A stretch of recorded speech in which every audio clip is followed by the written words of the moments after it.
उससे क्या हुआ? मुसलमान दुनिया वो वाहिद एग्जाम्पल है जिधर गुलाम बादशाह बन गए।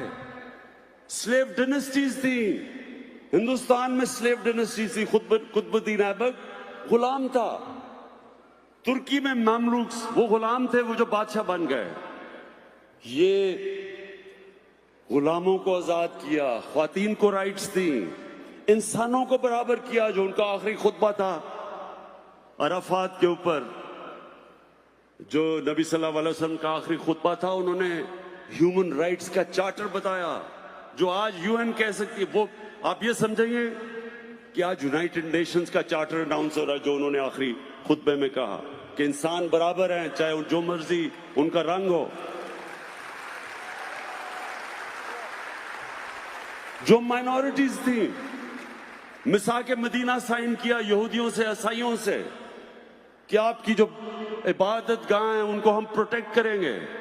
ये सारे मॉडर्न कॉन्सेप्ट्स थे, और ये बनना है पाकिस्तान ने। ये है हमारी विजन, ये पाकिस्तान हमने बनाना है। एक इंसानियत का निजाम, एक इंसाफ का निजाम, एक मेरिट का सिस्टम। जो मदीना की रियासत ऊपर कैसे गई? मेरिट का सिस्टम था। जो भी ऊपर हो, जो भी अच्छा करता था उसको ऊपर ले आते थे। खालिद बिन वलीद वो कमांडर था जिसने तकरीबन मुसलमानों को जंगे ओहद में शिकस्त दे चुका था। उसको उन्होंने उठा के सैफुल्लाह का खिताब दे दिया मेरिट के ऊपर।